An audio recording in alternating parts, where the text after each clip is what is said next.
Welcome to Imprint, a podcast about creating a home and life you love. I'm Natalie Walton, an interior designer, stylist, and best-selling author focused on an holistic approach to homes. Each week, I'm sharing insights and interviews about the creative process to help you enhance both your interiors and well-being, as well as provide you with the tools and resources to make considered and sustainable choices with all that you create. Hello everyone, welcome to Imprint. Well, social media can be an incredible tool for connection, creativity, and business growth, but it can also sometimes feel too much, that it takes up too much time, that it drains too much energy, and that it leaves you feeling depleted. So if you've ever wanted to take a step back, maybe set some better boundaries, or use social media more intentionally, then this episode is for you. Because after taking a recent break from Instagram, I'm going to be sharing with you 3 powerful ways to reset your relationship with social media so you can make your most of your time online without feeling drained. You'll learn how to set clear boundaries, focus on what's working right now rather than just going down rabbit holes, and make meaningful connections that will really make your time on social media worthwhile. Plus, I'll share why styling really matters more than ever right now and how it can help you attract the right audience and really make your time on the app meaningful and also convert and get the results that you're looking for. So if you're ready to use social media with more purpose and less stress, let's get into it. Now, as I record this episode, we are literally at the end of January, and as you are probably listening to this episode, we will be into February, and time is really flying. I mean, I can't believe that already we have ticked off basically the first month of the year. And this has never been more true than when it comes to connecting online. Now, social media can be an incredible tool, but it can also be exhausting. But I do want to say that I have built beautiful connections and real life friendships. I mean, quite a lot of my kind of core friendships and people that I look to right now in my life, when I've got both socially, but also, when it comes to business and other areas, these are connections that I've created through social media. I've been able to grow my business. I mean, it's integral to the growth of the business. And of course, I've been able to connect and find inspiring guests for this podcast. And this is all thanks to social media. But I've also wanted to quit many times, like probably last week and the week before. And as I mentioned, I've actually been on a break for the past month. And if I'm being honest, it has taken a lot of willpower to get back online. But I know that overall, the positives outweigh the negatives. So this year, I'm focusing on being really intentional with how and why I use social media. So yesterday, I actually had a really big session creating a new and revised social media plan for 2025. And I wanted to share with you what I've learned and what's working, because I sort of did a deep dive into my analytics and how I plan to set better boundaries, and so that I can also make my time on the app worthwhile. Because quite honestly, if it came to it, if it wasn't related to my business, I really think that I would have a complete break from social media.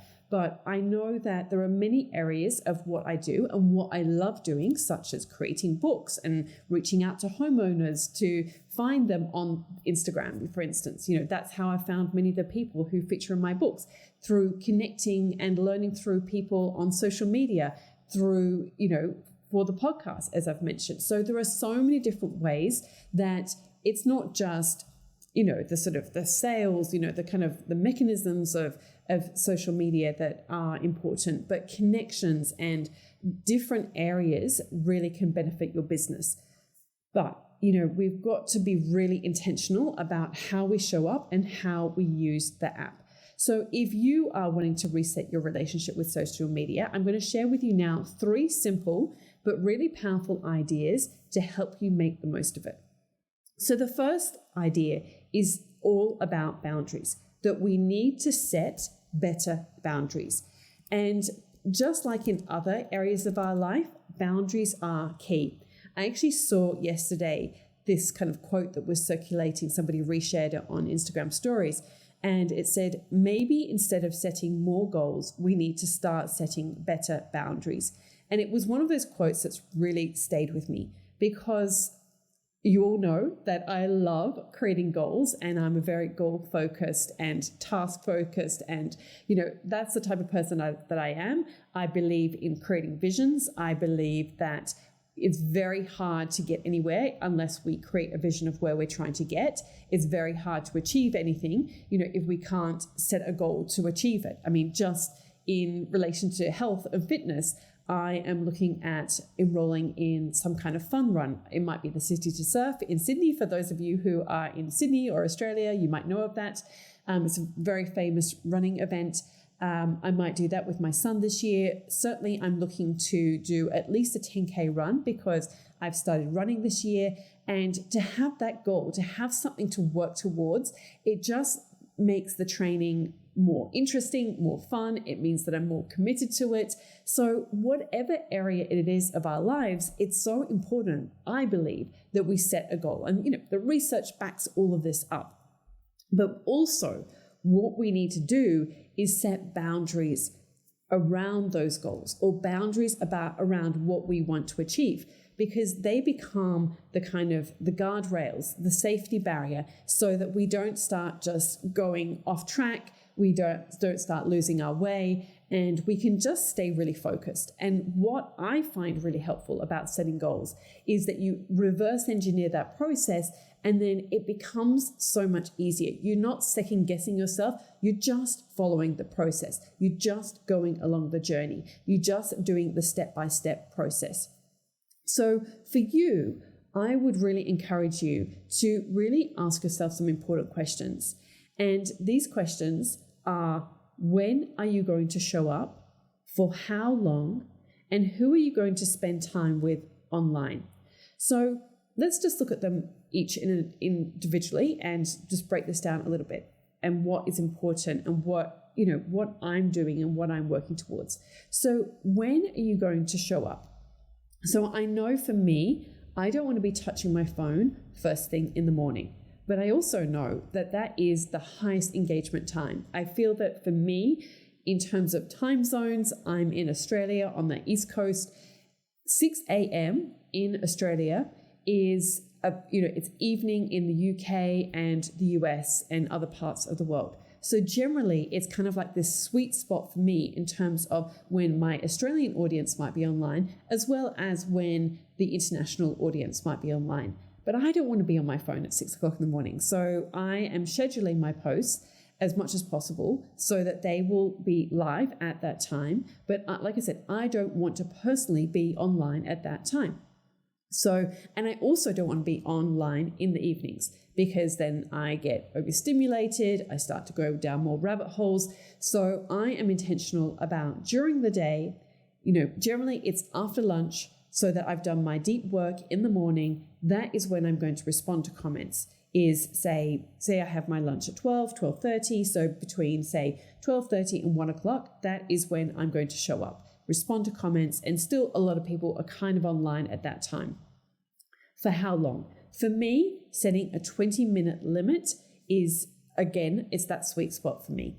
I really find it important to set limits in terms of my phone. I've got a reminder that pops up, that I've hit my daily limit, and that is a signal that it's now time to get off the app, if it's within that period. That's if I'm responding on my phone. If I am responding on my desktop or my laptop, obviously I don't have those reminders. I mean, I'm sure I could find an app that would put those in. I try and kind of minimize the amount of apps that I use. But for me, again, I would be setting a timer, even if it's just on my phone, or just being conscious of the time that, okay, I'm just going to be on here for 20 minutes to respond to comments. And that is the way that I look at spending time online. And who are you going to spend time with online? I actually have started to mute and unfollow some people because, I think we all can have times where we can get sucked into either rabbit holes, or we can just really cloud what we're focusing on when we spend too much time listening to what other people are doing or what they're saying. And so again, being really conscious of who you are following time with online. So let's just kind of go through some practical ways to stay on track. So for me, what I find really helpful is to plan and write captions in advance. We have actually got a content calendar that, for those of you who are in Design and Grow, make sure you go and download the 2025 content calendar. This is now becoming my kind of like essential source of truth in our business, in the sense that, all of the links are in here. So we have got the content for my programs, Design and Grow, the Styling Masterclass. We've got content links for the podcast, content links for my newsletter, for my notebook posts, and also for Instagram. They all live in there. And so I am obviously creating content, longer form content for both the podcast and also for my newsletters. And so the Instagram captions relate often to those. I'm repurposing content and sharing it in a different way, in a visual way, because often I'm sharing little reels or videos of me styling spaces. So it really brings those ideas to life. And when I write those captions in advance, what it does is, first of all, it helps me be really intentional. It also helps me avoid getting distracted by just doing it on the app. And ultimately, it ends up saving me time because I do it in batches. I'm really in the zone. So yesterday, I was really in the zone of writing the captions, finding all the videos, the images, all the things to go with it, creating some graphics in Canva. And it means that I'm then really efficient with my time. I'm then not going to be touching my phone or, the app in terms of creating content, for at least the next week, if not longer. So, to do those things in batches, then it just means that it really is so much easier to be more intentional. As I mentioned, really be conscious of editing who you follow. Just like we curate our physical spaces, we can also curate our online spaces. So don't feel guilty about unfollowing accounts that no longer inspire or serve you. And if you are feeling hesitant, just like I said, use that mute function. You can mute both seeing people's posts and also seeing their stories as well. And even if you just feel like, there's nothing wrong with that person, you don't dislike them, but you just keep getting distracted with what they're sharing. Maybe they share a lot and you just want them to quieten your time when you are on that app. And you can change that as well, depending on the season that you're in. So for me, as I mentioned, because I've just had this month-long break, I'm really conscious of minimizing the amount of noise that is in my head. And so I am kind of gone through that process of really muting a bunch of contacts or different accounts, and also just being really conscious about who I follow, because I just want to make sure that I am not going down rabbit holes. And I think we all know who those rabbit holes are for us. And then, as I mentioned, set time limits on your phone. So I personally set a 20-minute daily limit for Instagram. You can do that if you've got an iPhone just within the app. I'm sure that Android has probably got something very similar. And that is just enough for me to respond to comments and, engage without kind of getting sucked into endless scrolling. And as I said, for me as well, I really find it helpful to be responding to comments from my computer instead of my phone. I know of people, someone I can think of specifically within Design and Grow, who she says she never touches Instagram on her phone. I think she's actually removed it from her phone and she posts via her desktop. I did actually look into doing that. I find the functionality still just a little bit clunky because in terms of creating reels and so on, I find that it takes time to do all of that. So I just find that to actually create it on the app is so much quicker for me because I'm really used to that. But maybe if you don't post as regularly or you're doing less video, then you might find that you can just do it all on your desktop as well. Okay, so the next thing that I would say as well is to focus on working on what's working right now. So instead of chasing the latest platform or trend, really focus on what's working for you. So I actually had somebody reach out to me within Design and Grow asking if I was going to move to, well, she called it Blue, but when I did some more research, it's called Blue Sky. And she was saying, people are leaving Instagram in droves and going onto this new platform. Well, and when I look, it's not new, it's been around for a little while, but people are going there. And it was originally created by Jack Dorsey from Twitter, but he has now since left. It is I'm pretty sure it's a Chinese-backed company. I could be getting that wrong because my son was also talking about DeepSeek, which is a AI tool. So like all of these tools are there's so many out there at the moment. But the point of the fact is that was asking me if I was going to move on there. And look, the simple answer is no. I really... I watch what happens with these different platforms. I did hop on Threads when that came out, and there was a lot of talk about Threads being amazing, but that's I really feel like it's died out. I did join TikTok when my Instagram account was hacked, and I haven't really been present on there in more recent times because while things could go viral and we've had some posts go into the millions, it doesn't at this point convert. And I'm really a believer in simplifying things for myself. So if I get to the capacity where we've got more bandwidth within my team, then we will get back to repurposing content for there. But right now, that is not the focus. And quite honestly, and this is what I said to the woman within Design and Grow, was, really, you've got to look at where is your audience? Where is your audience spending time online?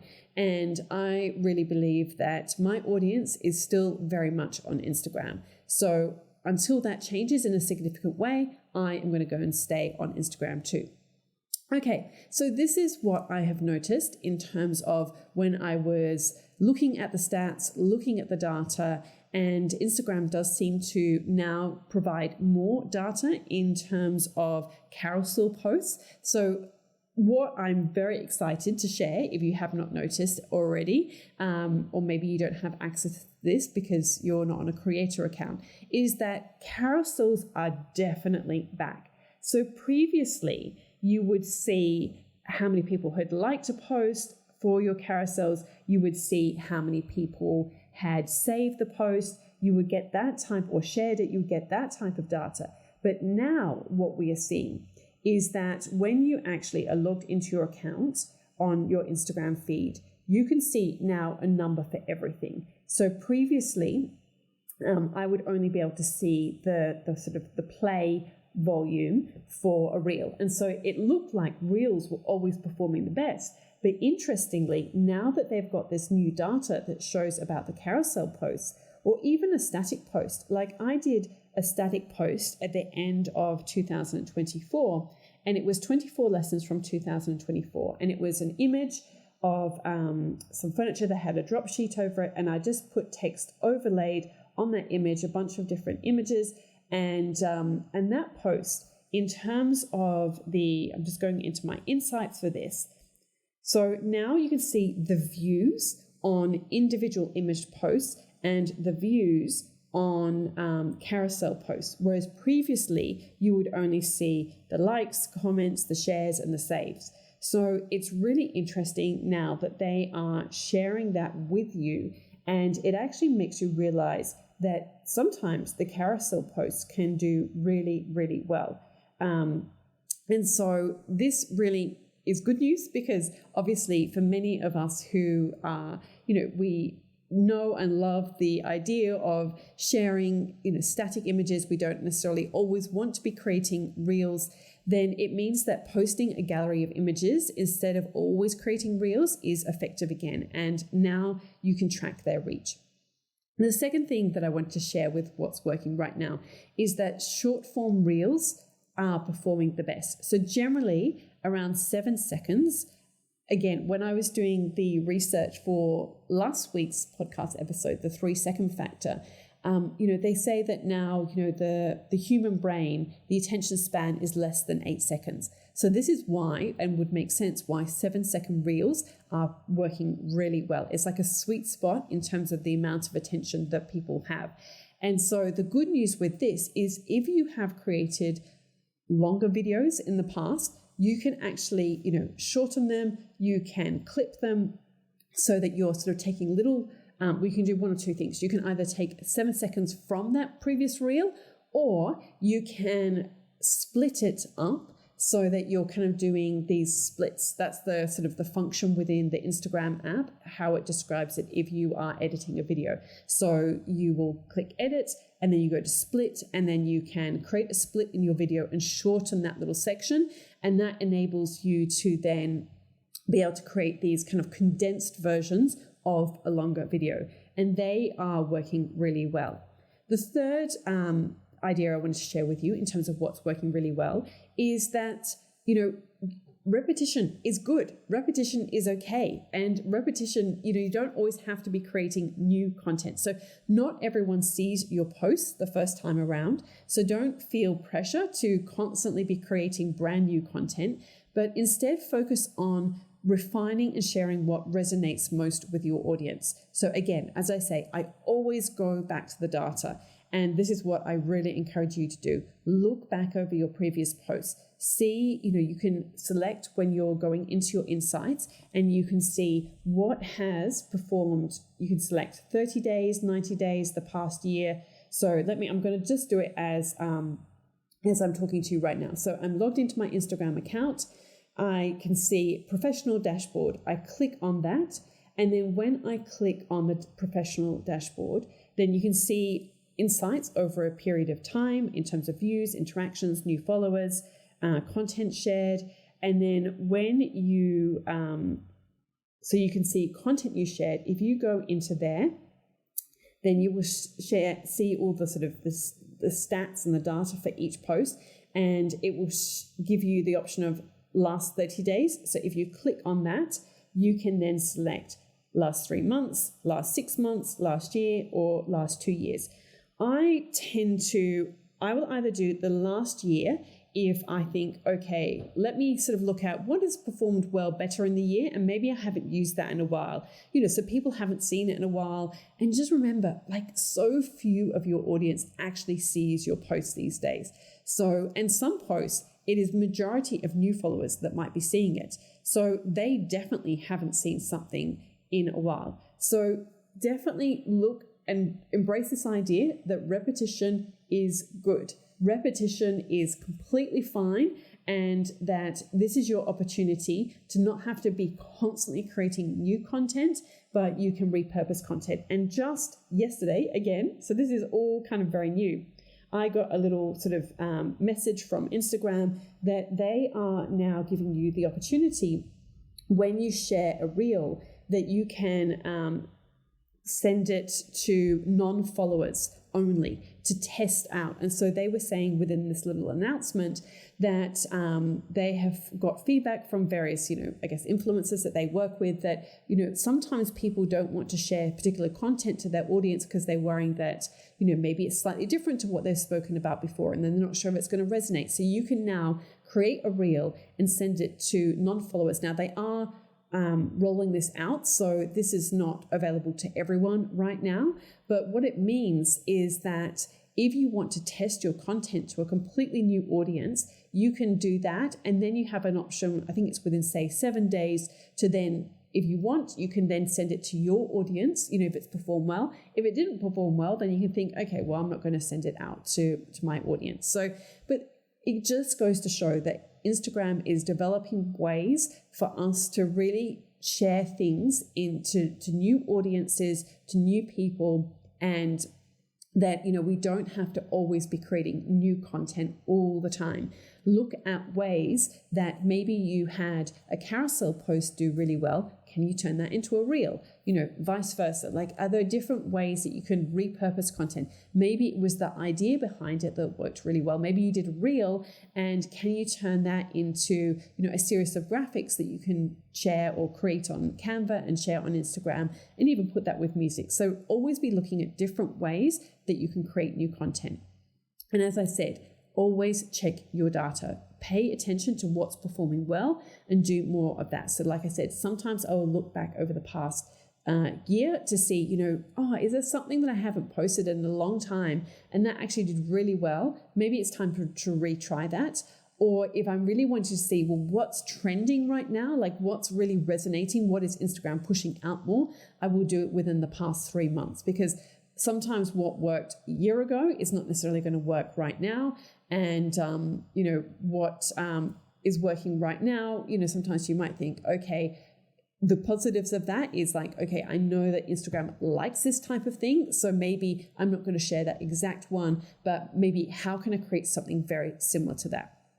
Okay, the third big idea that I wanted to share with you is to really make every second count. So if you're using social media to grow an audience, reach clients, or build your business, remember this: you have less than 3 seconds to make a strong first impression.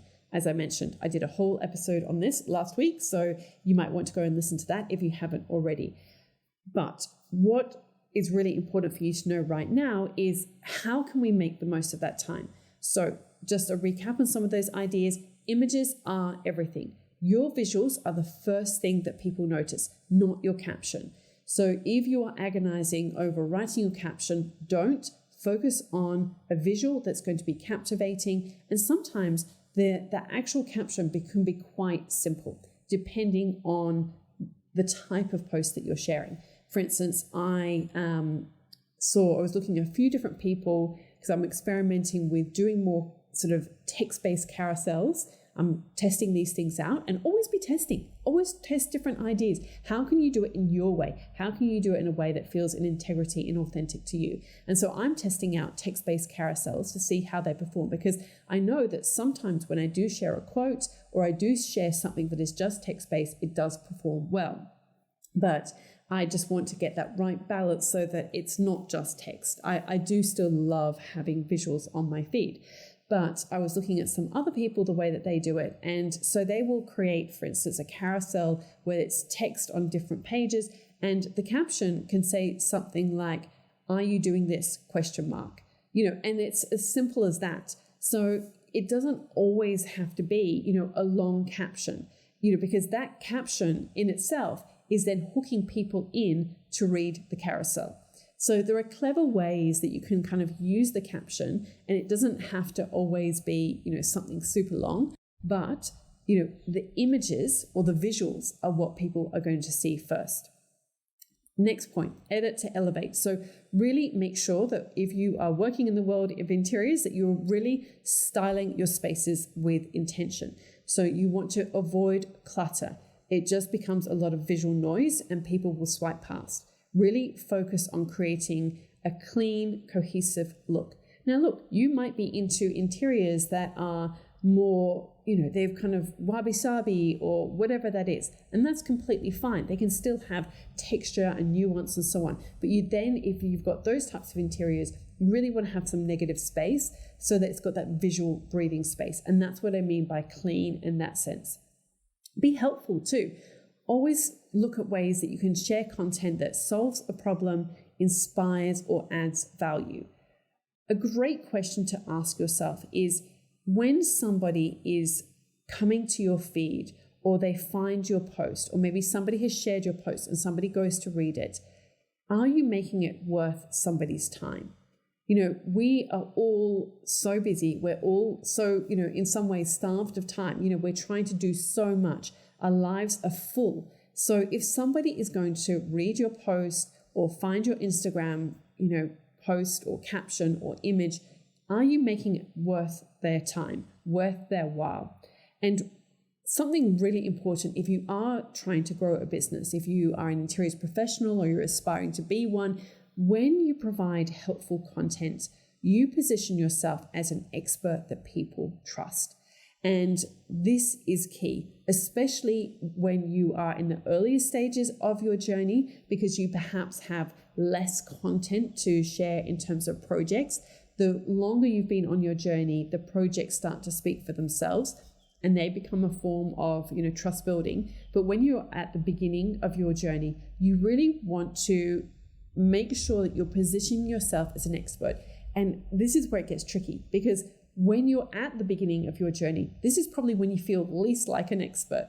And yet you need to embody that identity, really embrace it so that you are putting yourself out there, that you know what you're talking about, you can talk about it with confidence, and really focus on, somebody who's a few steps behind you on their journey.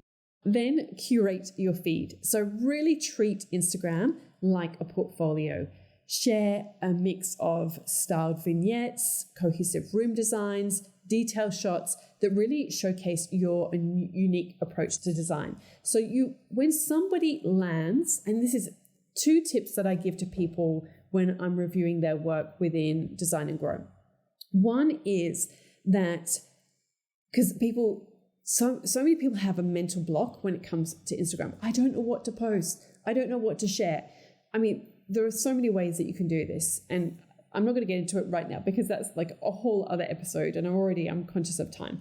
So first of all, when people land onto your page, one way to approach it is, this is like somebody seeing your website in a social media form, so that you break it up, you sharing beautiful work, you're sharing like full rooms, details, a little bit of your process as well, a little bit about you. You think about the different pages on your website, that is how you can approach the way that you create your social media feed.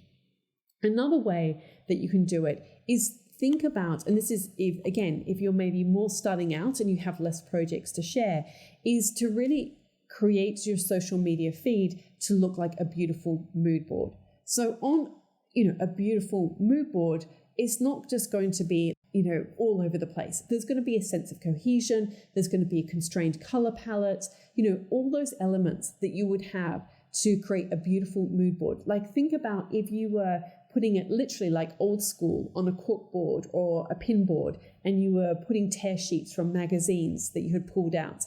Like, that is kind of what you want to be creating with your Instagram feed, so that you've got this beautiful, like, everything is there for a reason. And not everything has to necessarily be, a perfect room shot. It might be, and some of the best, I remember the editor at Real Living magazine, Deb Bibby, she used to always create these most beautiful pin boards in her office. And she would have some images that were like fashion references or fabric swatches or interior images or maybe a quote. And that is what your Instagram feed can look like as well. So, but when anyone lands on it, it really wants to be elevated. You want to create this best experience that somebody can have, because this is going to elevate what you're capable of creating. And quite honestly, if you can't create an Instagram feed to look good, how are you going to create somebody's home to look good? It's the same kind of skill set. You're just transferring it to a different medium. So if you're in your head about Instagram, just think about, like, this is like my online website. And for some of you, you don't have a website up and running yet. So this is really how people experience your world. So really make it impactful. And I would really also, this is probably a little bit less relevant, but your top 9 grid is still so important. If you get those non-followers, if they're discovering your profile, thinking about what will they see. So make sure that those top 9 images on your grid, that they're visually consistent and they really represent the kind of clients or projects that you want to attract. And so I just want to wrap it up as well, just by making it clear how important styling is now, more than ever, when it comes to really creating your Instagram account and your Instagram feed. And so many of the principles that go into styling apply to the principles of how you curate a beautiful Instagram feed. In a really crowded digital space, styling really is your secret weapon. It's not just about creating beautiful interiors, but it's how you can tell a meaningful story, create connection, and really show the potential of what you're capable of doing.